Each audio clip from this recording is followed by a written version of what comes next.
Dear Internet, today was a day. Of course, true to form, I can never have the beginning of anything start without a hitch. But I got up early, I got dressed, I made sure I had everything. Everything seemed fine. Get to the bus stop ahead of time, sit in my car, wait to a little bit of music till it gets a bit closer to when it's supposed to show up. It comes, I get in the bus, and we're off. I want to say probably about half a mile down the road, and then I realize I don't have my car keys. And I don't know if I left them on the bench or if I left them in my car. I don't know, but I realize I gotta get out. So I get off at the next stop, which is about a little over half a mile away.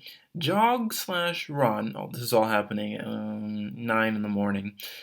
Back to the bus stop only to find that my car keys are locked in my car.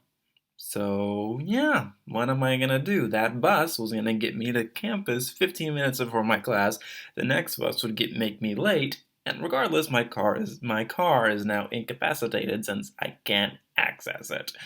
So I have to call my roommate to come down and pick me up, who then drives me to San Francisco State. And luckily I get there on time. So, cool. Everything will work itself out. At least that's how I think it'll be. While I'm on campus, I have one class. I've got two things to do.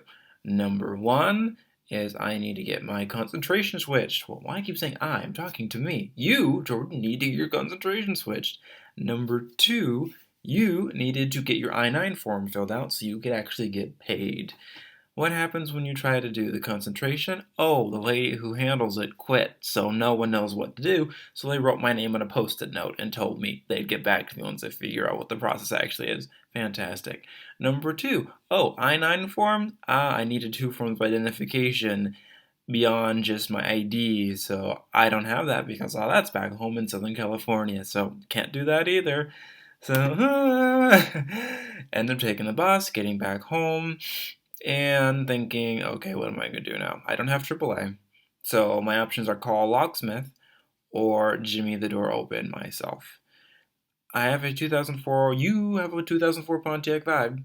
And your lock is not the pushy uppy kind, it is the flat kind.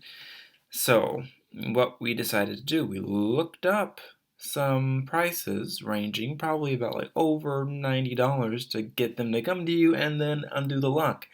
We ain't about that. We don't got that kind of money. So, Jimmy and ourselves.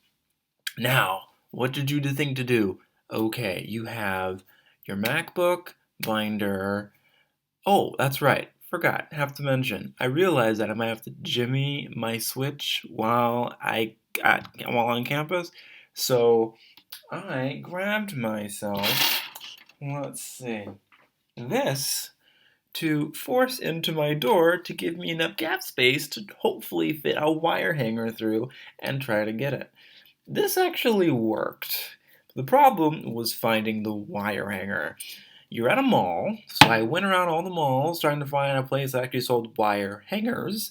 All of them were either wooden or plastic or, just not usable at all. So, stuck, not sure what to do, look through my bag, and then I have a science moment. I'm like, I am a scientist. I can do this. I've watched Bones. They finagle things. My binder. I unbind my binder to get wire.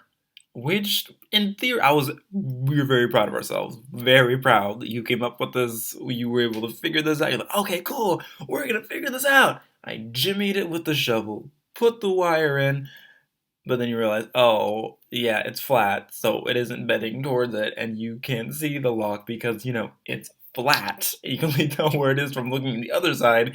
And after about 45 minutes of attempting and, looking like a thief, since it's the middle of the afternoon and you're trying to break into a vehicle at a mall and you're black.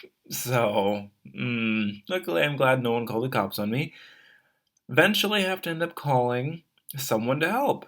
And this is where things turn around. I called around, and once they told me their price, I said, no, thank you. But then one person called me back and was like, hey, I'm actually in the area. I'll lower the price for you if you need me to come by. I was like, thank you. Perfect.